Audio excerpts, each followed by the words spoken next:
ನೋಡಿ, ರೇಣುಕಾಸ್ವಾಮಿ ಕೊಲೆ ಪ್ರಕರಣ ಎಲ್ಲಿಗೆ ಬಂದು ನಿಂತಿದೆ. ನಿನ್ನೆಯಿಂದ ಈ ಪ್ರಕರಣದ ಬಗ್ಗೆ ಹೆಚ್ಚಿನದಾಗಿ ಮಾತುಕತೆಗಳು ಶುರುವಾಗ್ತಾ ಇದೆ. ಕಾರಣ ಮಾಫಿ ಸಾಕ್ಷಿ.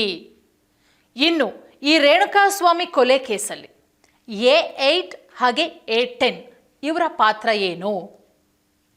ಎಲ್ಲರೂ ಕೂಡ ಪಟ್ಟಣಗೆರೆ ಶೆಡ್ಗೆ ಬರೋದಕ್ಕೆ ಕಾರಣ ಇವರೇನಾ? ದರ್ಶನ್ ಪಟ್ಟಣಗೆರೆ ಶೆಡ್ಗೆ ಅವತ್ತು ಬರೋದಕ್ಕೆ ಇವರೇ ಕಾರಣನ?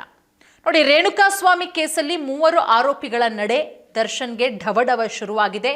ಕಂಟಕವಾಗುವ ಎಲ್ಲ ಲಕ್ಷಣಗಳು ಕೂಡ ಕಂಡು ಬರ್ತಾ ಇದೆ. ಹಾಗಾದ್ರೆ ಈ ಕೇಸಲ್ಲಿ ವಿನಯ್, ರವಿಶಂಕರ್ ಇವರ ಪಾತ್ರ ಏನು? ಪ್ರದೂಷ್ನ ಪಾತ್ರ ಏನು? ಚಿತ್ರದುರ್ಗ ರೇಣುಕಾಸ್ವಾಮಿ ಕೊಲೆ ಪ್ರಕರಣದಲ್ಲಿ ಜೊತೆಗಿದ್ದವರಿಂದಲೇ ನಟ ದರ್ಶನ್ಗೆ ಸಂಕಷ್ಟ ಎದುರಾಗಿದೆ.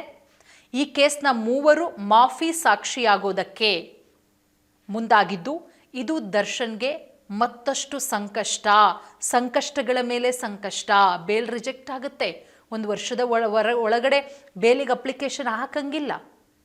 ಮತ್ತೊಂದು ಕಡೆ ವಿಚಾರಣೆಗಳಾಗಬೇಕಾಗುತ್ತೆ. ಅಷ್ಟು ಒಳಗಡೆ ಮುಗಿಸ್ಬೇಕು ಅಂತ ಹೇಳಿದೆ ಇರುವಂತಹ ಸಾಕ್ಷಿಗಳನ್ನು. ಇದೆಲ್ಲದರ ನಡುವೆ ಇದು ಹೊಸ ತಲೆನೋವು ದರ್ಶನ್ಗೆ. ಇದರಲ್ಲಿ A14 ಬಂದು ಯಾರು? ಪ್ರದೋಷು. A7 ಬಂದು ಯಾರು? ರವಿಶಂಕರು. A10 ಬಂದು ವಿನಯ್, ಸ್ಟೋನಿ ಬ್ರೂಕ್ನ ಓನರು. ಇವರು 3 ಜನ ಮಾಫಿ ಸಾಕ್ಷಿಯಾಗೋದಕ್ಕೆ ಮುಂದಾಗಿದ್ದು ಆರೋಪಿಗಳು ಬೆಂಗಳೂರಿನ 59ನೇ CCH ಕೋರ್ಟ್ನಲ್ಲಿ ವಿಚಾರಣೆ ನಡೆಯುತ್ತೆ. 3 ಅರ್ಜಿ ಸೇರಿಸಿ ವಿಚಾರಣೆ ಮಾಡಲಾಗುತ್ತಾ? ಈ ಅರ್ಜಿಗಳು ಪುರಸ್ಕರಿಸಬೇಕಾ ಅಥವಾ ತಿರಸ್ಕರಿಸಬೇಕಾ? ಸ್ವಲ್ಪ ಹೊತ್ತಿಗೆ ಗೊತ್ತಾಗತ್ತೆ. ನೋಡಿ, ಮತ್ತೊಂದು ಕಡೆ ದಯವಿಟ್ಟು ನಮ್ಮನ್ನು ಬಿಟ್ಟುಬಿಡಿ, ಮತ್ತಷ್ಟು ಆರೋಪಿಗಳು ಮಾಫಿ ಸಾಕ್ಷಿಯಾಗೋದಕ್ಕೆ ರೆಡಿ. ಒಂದು ಕಡೆ 2 ಆರೋಪಿಗಳು ಮಾಫಿ ಸಾಕ್ಷಿ ಹೇಳೋದಕ್ಕೆ ರೆಡಿಯಾಗಿದ್ದಾರೆ. ಯಾರು? A7 Ravishankar, A10 Vinay. ಮಾಫಿ ಸಾಕ್ಷಿಗೆ ಮನವಿ ಮಾಡಿದ್ದಾರೆ. ದಯವಿಟ್ಟು ನಮ್ಮನ್ನು ಪರಿಗಣಿಸಿ ಕೋರ್ಟ್ಗೆ ಮನವಿ ಮಾಡ್ಕೊಂಡಿದ್ದಾರೆ. ನಮ್ಮನ್ನು ಪ್ರದೋಷ್ ಅರ್ಜಿಯಲ್ಲಿ ಪರಿಗಣಿಸಿ ಅಂತ ಮನವಿ ಮಾಡ್ಕೊಂಡಿದ್ದಾರೆ. ಆದರೆ ಪ್ರದೋಷ್ ಪರ ವಕೀಲ ದಿವಾಕರ್ ಆಕ್ಷೇಪ ವ್ಯಕ್ತಪಡಿಸಿದ್ದಾರೆ.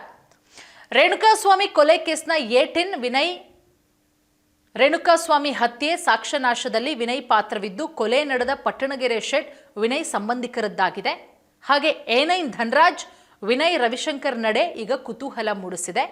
ರೇಣುಕಾಸ್ವಾಮಿ ಕೊಲೆ ಕೇಸ್ನ A8 ರವಿಶಂಕರ್ ರೇಣುಕಾಸ್ವಾಮಿ ಕಿಡ್ನಾಪ್ ಮಾಡಿದ ಆರೋಪ ಎದುರಿಸ್ತಾ ಇದ್ದ. ಚಿತ್ರದುರ್ಗದಿಂದ ಅಪಹರಿಸಿ ತಂದಿದ್ದ ರೇಣುಕಾಸ್ವಾಮಿಯನ್ನ ಅಂತಲೂ ಕೂಡ ಹೇಳಲಾಗ್ತಾ ಇದೆ. ಅದರ ಜೊತೆಗೆ ಕಿಡ್ನಾಪ್ಗೆ ಬಳಸಿದ್ದಂತಹ ಕಾರು ಚಾಲಕ ರವಿಶಂಕರ್ ಶೆಡ್ಗೆ ರೇಣುಕಾಸ್ವಾಮಿಯನ್ನ ತಲುಪಿಸಿದ್ದ. ದರ್ಶನ್ ಮತ್ತು ಇತರ ಆರೋಪಿಗಳ ಜೊತೆ ಫೋಟೋ ತೆಗೆಸ್ಕೊಂಡಿದ್ದ. ಇನ್ನು A10 ವಿನಯ್, ಆತನ ಪಾತ್ರ ಏನು? ಹತ್ಯೆ ಮತ್ತು ಸಾಕ್ಷ್ಯನಾಶದಲ್ಲಿ ಪಾತ್ರ. ಪಟ್ಟಣಗೆರೆ ಶೆಡ್ ವಿನಯ್ ಸಂಬಂಧಿಕರದ್ದು. ರೇಣುಕಾಸ್ವಾಮಿ ಮೇಲೆ ಹಲ್ಲೆ ನಡೆಸಿದಂತಹ ಆರೋಪ, ಆತನೂ ಕೂಡ ಹಲ್ಲೆ ಮಾಡಿದ್ದಾನೆ ಅನ್ನುವ ಆರೋಪ. A9 ಧನರಾಜ್ರನ್ನ ದರ್ಶನ್ಗೆ ಪರಿಚಯಿಸಿದ್ದ ವಿನಯ್. ಕೊಲೆ ಬಳಿಕ ಪ್ರಕರಣ ಮುಚ್ಚಾಕೋದಕ್ಕೆ ಪ್ರಯತ್ನ. ಸಾಕ್ಷ್ಯನಾಶಕ್ಕೆ ಸ್ಥಳೀಯ ಪೊಲೀಸರೊಬ್ಬರ ಸಲಹೆ. ಸಾಕ್ಷ್ಯನಾಶ, ಹಲ್ಲೆ ಮಾಡಿದ ಆರೋಪ. ಇನ್ನು A8 ರವಿಶಂಕರ್ ಪಾತ್ರ ಏನು ರೇಣುಕಾಸ್ವಾಮಿ ಕೊಲೆ ಪ್ರಕರಣದಲ್ಲಿ? ರೇಣುಕಾಸ್ವಾಮಿ ಕಿಡ್ನಾಪ್ ಮಾಡಿದ ಆರೋಪ ರವಿಶಂಕರ್ ಮೇಲಿದೆ. ಚಿತ್ರದುರ್ಗದಿಂದ ರವಿಶಂಕರ್ ರೇಣುಕಾಸ್ವಾಮಿಯನ್ನು ಅಪಹರಿಸಿ ತಂದಿದ್ದ. ಕಿಡ್ನಾಪ್ಗೆ ಬಳಸಿದ್ದಂತಹ ಕಾರು ಚಾಲಕ ರವಿಶಂಕರ್ ಆಗಿದ್ದು ಶೆಡ್ಗೆ ರೇಣುಕಾಸ್ವಾಮಿಯನ್ನು ತಲುಪಿಸಿದ್ದು ಈತನೇ. ಹತ್ಯೆ ನಂತರ ಫೋಟೋ ತೆಗೆಸ್ಕೊಂಡಿದ್ದ ರವಿಶಂಕರ್. ದರ್ಶನ್ ಮತ್ತು ಇತರ ಆರೋಪಿಗಳ ಜೊತೆ ಫೋಟೋ ತೆಗೆಸ್ಕೊಂಡಿದ್ದ. ರೇಣುಕಾಸ್ವಾಮಿ ಕೇಸ್ ಬಳಿಕ ಫೋಟೋ ಡಿಲೀಟ್ ಮಾಡ್ತಾನೆ. ಮೊಬೈಲ್ ರಿಟ್ರೀವ್ ಮಾಡಿದಂತಹ ವೇಳೆ ಈ ಫೋಟೋ ಪತ್ತೆಯಾಗಿತ್ತು. ಪ್ರಕರಣಕ್ಕೆ ಈ ಫೋಟೋ ಪ್ರಮುಖ ಸಾಕ್ಷಿಯಾಗಿತ್ತು. ಹಾಗಾಗಿ ಈ ಪ್ರಕರಣ ಮುಂದಿನ ದಿನಗಳಲ್ಲಿ ಎಲ್ಲಿ ಹೋಗಿ ನಿಲ್ಲುತ್ತೆ? ಇನ್ನು A8 A10 ಇವರ ಪಾತ್ರ. ಎಲ್ಲರೂ ಪಟ್ಟಣಗೆರೆ ಶೆಡ್ಗೆ ಬರೋದಕ್ಕೆ ಇವರೇ ಕಾರಣ. ಮಾಫಿ ಸಾಕ್ಷಿಗೆ ಅರ್ಜಿ ಹಾಕಿದಂತಹ ಪ್ರದೋಷ್ ಕೇಸ್ ಈಗ ದಿಕ್ಕನ್ನೇ ಬದಲಾಯಿಸಿದೆ.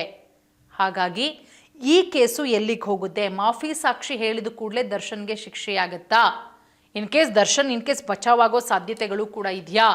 ನೋಡೋಣ ಮುಂದಿನ ದಿನಗಳಲ್ಲಿ ಏನಾಗಬಹುದು, ಕಾದು ನೋಡಬೇಕಾಗತ್ತೆ.